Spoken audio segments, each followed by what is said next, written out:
This is a podcast by WellHouse Church, where certain things are fixed, the essentials of faith, and the best beer is served on tap, while everything else is just a matter of perspective.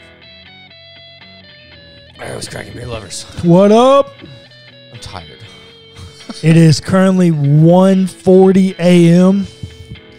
and this is our last episode of 7 consecutive episodes recorded. So yes, and it is Friday night. We are ready to be done, and yet we are excited to have this conversation. Or I'm excited to have this conversation. I'm excited for you to have this conversation. I'm excited to hear this conversation.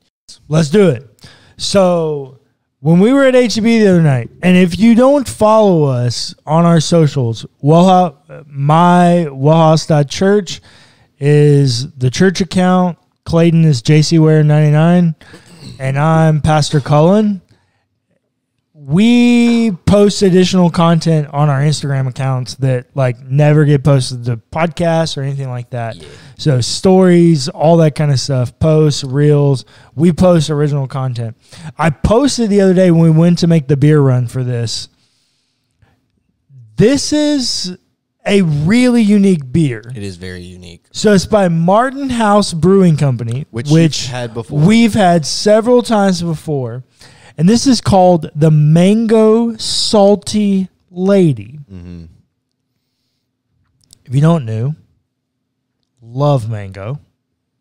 He really does love mango. I a lot. love. It's probably his favorite fruit, if I had to guess. Yeah, I don't want to have to deal with it fresh.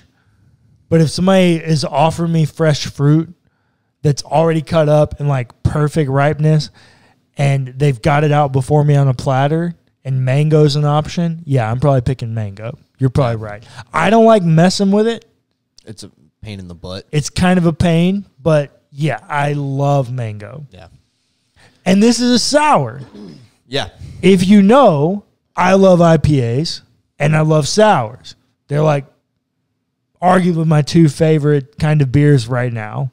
Maybe it's because we're just coming out of summer. I don't really like sours outside of summer. I like IPAs year round, but I don't really like sours outside of summer. This says a refreshing sour beer. It's literally all it says. Yeah. It is more than a pint. It's 19.2 fluid ounces, but it's only 5.2% ABV. So, mango is a pitted fruit. It is a stone fruit. My suspicion, I'm going to love this. Cool. Sorry, I just had an epiphany that we need to talk about off camera. Remind me about Founders. Got it. So, yeah, mine. This is a new brewery to us, the Belching Beaver Brewery. I think Bravo. I think Belching Beaver. I think that's a really funny. My God. So well done. It's a hazy IPA, which if you know me, you know I love hazies. The Sierra Nevada hazy little thing is one of my favorites. Love here that for beer. the haze. Love that beer. And the name of this beer, I love it. I love it. I love it. Hazer's Gonna Haze. Oh, genius. Hazer's Gonna Haze. Genius. And if you can see on YouTube, there are two beavers looking like they're sitting at a bar, dressed like bikers, and one of them's pouring beer on the other one's head. It's hilarious. And then there's some graffiti that is... It's like Moe and Curly. There's some graffiti here that I think that they're setting up that the beavers sprayed on the wall. Oh, nice. Yo, I'm here for the graffiti memes. It says damn good times, but it's spelled D-A-M, as in like a water dam.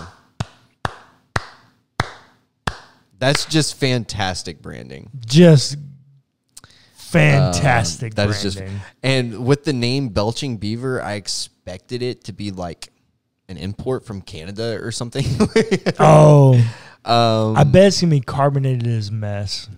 Oceanside, California is where it's from. I bet it's going to be carbonated as mess. I think it's going to be super carb. I bet it's going to head up. Oh, dude. Oh, yes, you're going to love this. At the Beeve, we love hazy IPAs. So we decided to introduce a year-round hazy style full of juicy awesomeness. Hazer's Gonna Haze will be a rotating hop series and will showcase new hop combinations throughout the year. Same label, different hop profiles. We love craft beer, and making new styles is what it's all about. We are fans of hazies, and we hope Hazer's Gonna Haze will make you fans too. Cheers, Tom. Well, freaking done. Yeah, I think that's fantastic. So that means that my rating of this beer is not going to be very valid, because the hop combinations are going to change in the exact same label. They're also not going to be super valid because you've already decided that beer's awesome because of the branding. That's also very true. That's also very true. All right, I'm ready. You ready? Cheers, buddy. Cheers.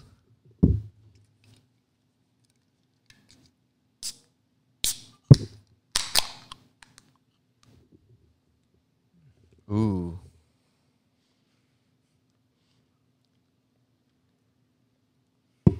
Whoa.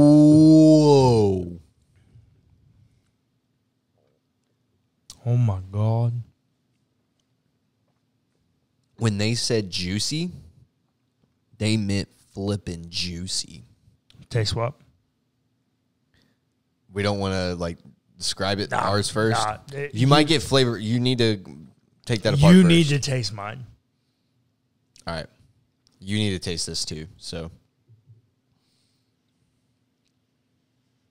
I'm going to take a sip of water first, though.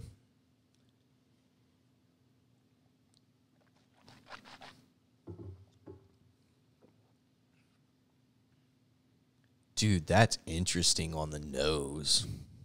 That's super interesting, too, isn't it? I'm so fascinated with Clayton's beer. He may not have much beer left when I give it back to him. No, sir. I'm giving this back to you right now. That is probably the first sour that I can say I actually enjoy. That's why I said immediately you need to taste this. That is a very good. I like that a lot. I knew Clayton. Me of I knew breakfast. Clayton could be converted to the dark side. It was just a matter of which beer was going to do it for him. I don't know if I'd want that all the time. No, it's not. Sours are not a beer you want all the time. Yeah. It weirdly reminds me of breakfast. Like a fruity cereal. Kind of on the finish. Interesting. I don't know that I picked that up. Okay. So, do you want to rate yours? I need a second. I need to go back to water, though. That, killed my palate. I think for mine... It's Fruity Pebbles. Yeah. I get that. 7-8 on mine. It's really good. Which, if you don't know, 7-8 is a very good score for me. If you're getting an 8, 8's a monster score. I don't give out 8s. I really don't give out 9s or 10s, but 7-8, very good score, very good beer. Love everything about it. I need another minute. Hold on. I want to do this beer justice. Well, hurry up. We're 13 minutes into the podcast. We haven't even talked about theology yet. Okay. What I love about this hop combination in this beer, is when they said it was juicy.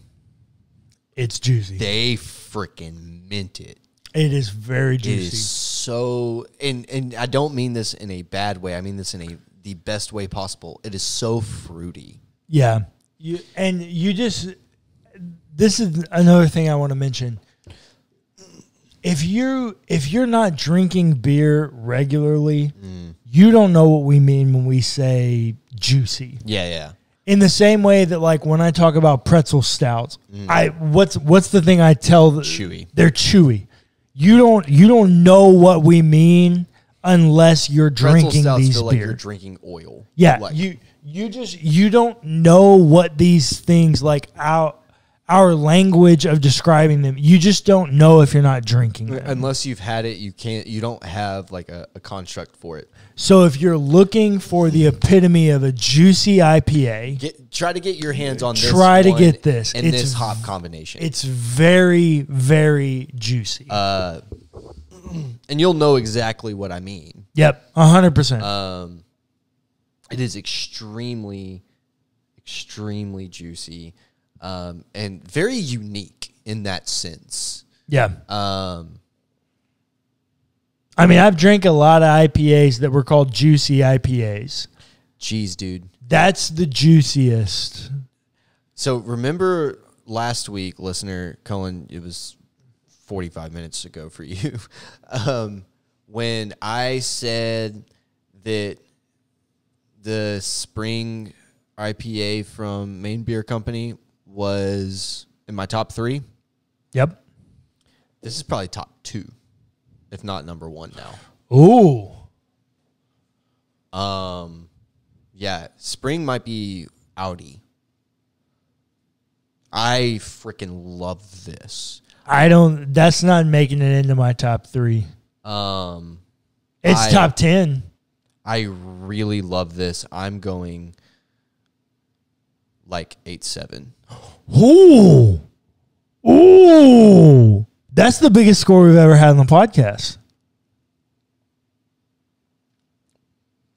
I am standing firm at 8.7. That is flipping fantastic.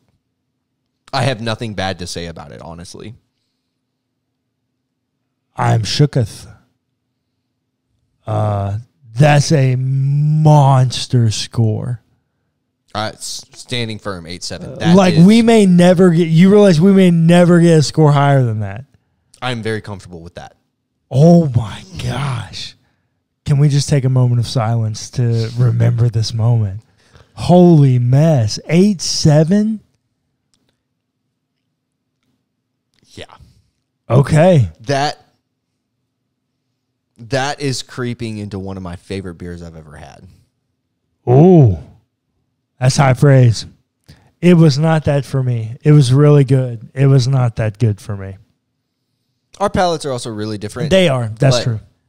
That is unique enough that it sparks interests. And every time I go back to it, I want to come back to it. Yeah, I get that. I'm going to have to be careful if I ever, like with this one, and if I ever have another one, to not drink it so fast. Because it's that good. I get that. All right, so let's do it.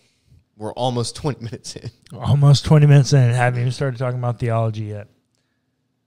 So, in this conversation about the knowledge of God, one thing we always say on this podcast is that we do theology according to the Wesleyan Quadrilateral. Yep. In the first episode, we did tradition. That a conversation about God's knowledge actually isn't in the creeds at all. Yep. In the last 2 episodes, we've done a lot with Scripture. There's a lot more that you could be done with Scripture, but we've done it with Scripture. And throughout the entire series, we've used reason. Yeah.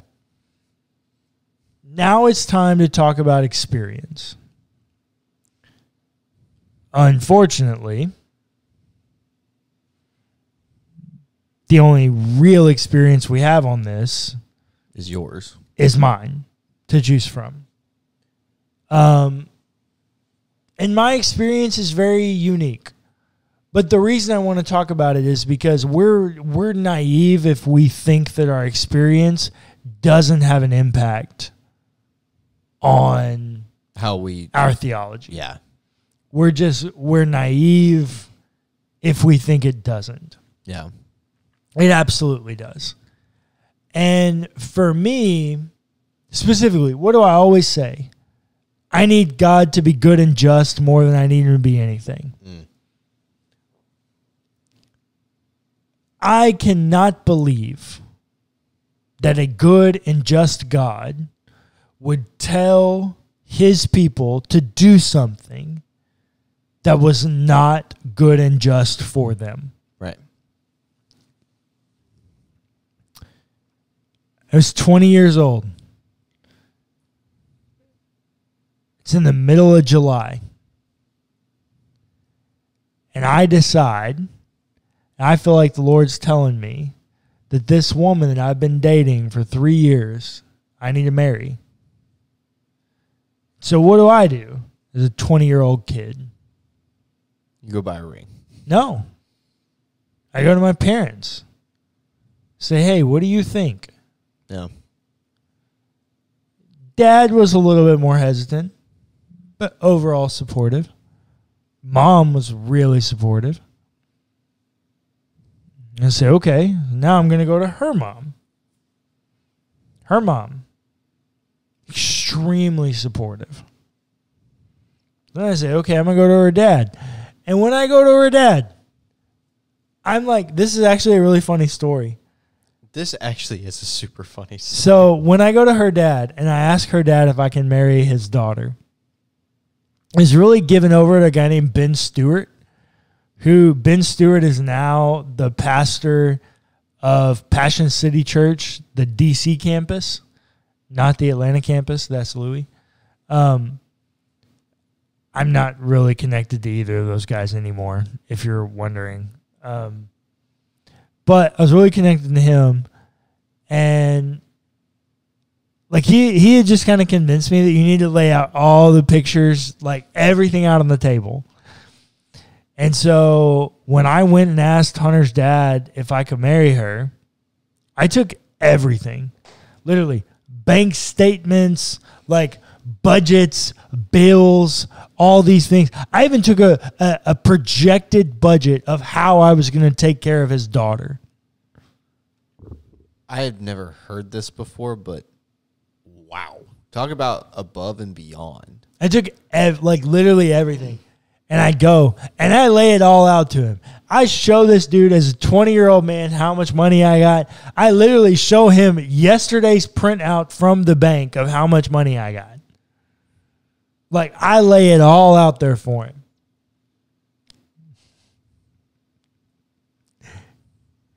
And he looks at me and goes, hey, do you love my daughter? I'm like, yes, sir. With everything I got. He's like, you can take care of her? I'm like, yeah. He goes, are you going to continue to try to live your life as a person of faith? Yeah, of course. And he goes, well, damn, son, I didn't need your whole life story. That's all I needed right there. And so I thought it was funny. Even now, Hunter's dad and I have a great relationship. But in that, I remember going, okay, I've done everything I know what to do. Like, the wisdom would say, I feel like God has told me that this is what I need to do. I've went around to the most like godly people I know that are intimately involved in my life. And they've all said, this is what I need to do. So on August 2nd, 2013, I asked Hunter to marry me. And she said yes.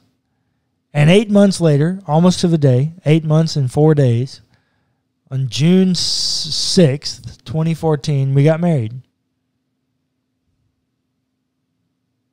As of November 4th, 2021, we are about 2 weeks away from being officially divorced. From her cheating on me and me asking God, begging God to bring her back, and it not happening.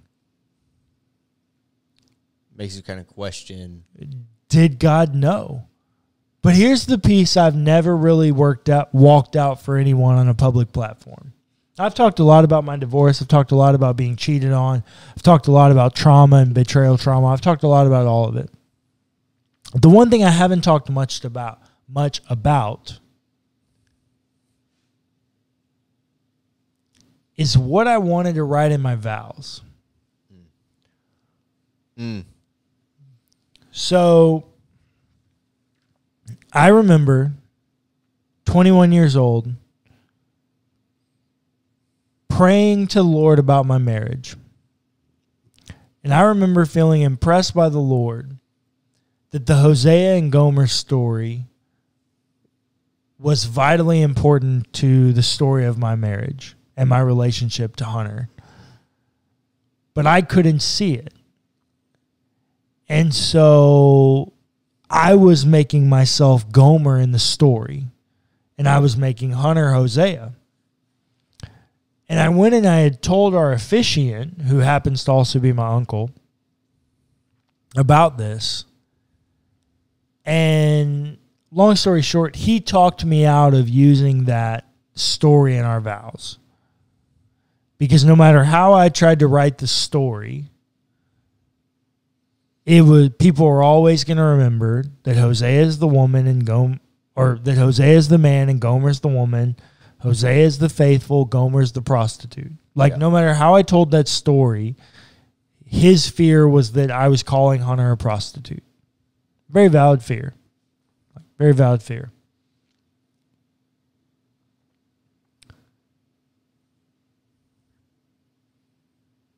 Isn't it interesting that it just kind of works out? That actually God may have known something that we didn't know? Yeah. Because actually the Hosea Gomer story is a very valid story of how my marriage played out. Almost as if God knew something we didn't. Yeah. But yet also not knowing everything. Because if he knew everything, why would he ever let me enter into a decision to endure that much trauma? Maybe because a conversation about God's knowledge isn't as simple as does God know or not know. I think there are things that God knows that we can't imagine. And I think there are things that we can't imagine that God doesn't know. I think all of the conversation about God's knowledge is dependent upon your own relationship and metaphor with knowledge. And wherever you sit in your life. If you sit very early in life without much knowledge, if you sit very early in life with an abundance of knowledge, and vice versa. If you sit old in life, late in life with very little knowledge, or late in life with an abundance of knowledge.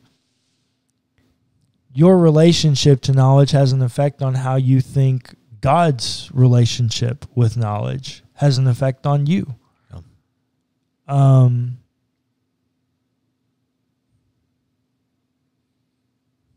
I began my deconstruction journey from the question, how can an all-powerful God and an ever-good God allow tragedy to exist in the world?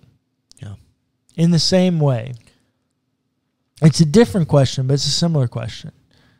How can an all-knowing God ever ask his people to make a decision in which the result is going to be traumatic if he knows the result will be traumatic? Go Google betrayal trauma. Go Google being cheated on and see if you don't see betrayal trauma very quickly talked about. That is a traumatic experience that your most primary attachment, your most primary relationship cheats on you. You now begin to question, does God know everything? Yeah. And then you see in the narrative these stories where it's wait, well, maybe God doesn't know everything.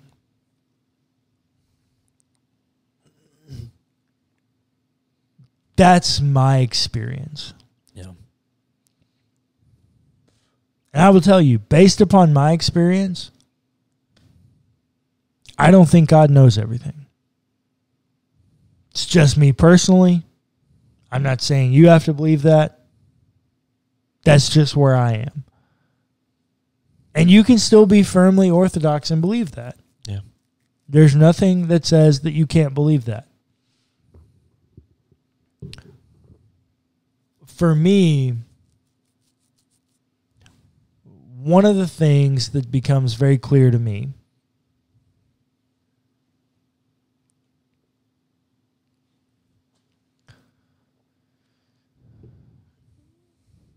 is that an all-knowing God asking people to endure trauma, knowing that that's going to happen, actually sacrifices his goodness. And I'm unwilling to compromise the goodness of God.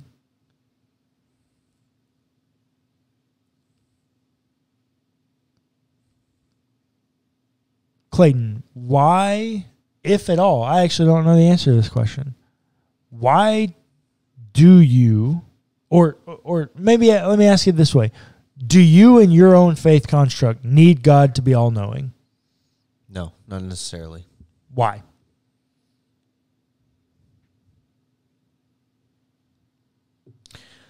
I don't need God to be all-knowing because more than that, I need him to be all good. And there are times where there are things that God does not seem all good.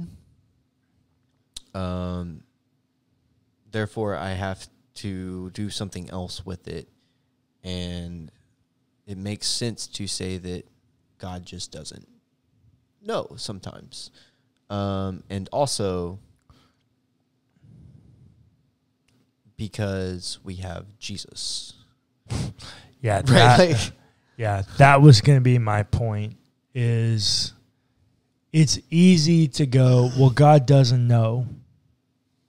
It's easy to go, well, God missed it. It's easy to go, well, God, but. The thing that's not easy to overlook, and look, I'm there.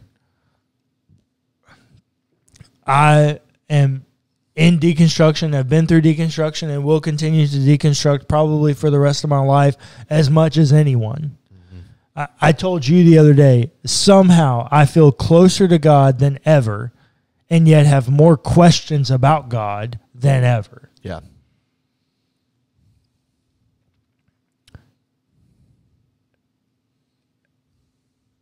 I don't know why God doesn't know everything, but it's very clear to me that he does not. But in the same point, I know 100% that God has 100% revealed that I know that I have Jesus.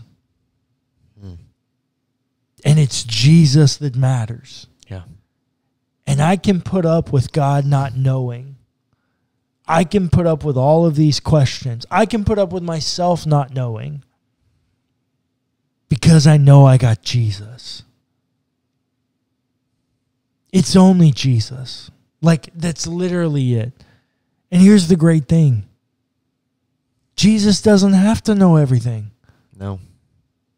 Here's the thing Jesus needs to know. Jesus needs to know that he took on the sin of the world. Mm-hmm. Which according to John's gospel, he does. Yeah. And Jesus needs to know that in taking on the sins of the world, that he redeemed the sins of the world. Outside of that, I'm okay with God sitting back going, hey, I've given up a lot of my transcendence so I can be in this moment with you. Because when I'm at the bottom of when I'm at the foothill of the mountain and I'm looking up, I don't want God at the top of the mountain going, come on, boy, let's get there. Yeah. I want Jesus standing next to me going, let's climb this together. We got this, bro. We got this. And so if you need God to be on the top of the mountain, you need God to be all-knowing. But if you need Jesus in relationship with you, you don't need Jesus to know everything. Yeah. You need Jesus standing beside you going, hey, bro, we got this. Yeah. On Wednesday, we talked about Henry Nouwen's making all things new, and he makes an argument very similar. That God became like us in Jesus so that we could become like him. The immanence of God is one thing and very important. But what we see in Jesus leads us to divine likeness. And he became like us so that we could become like him.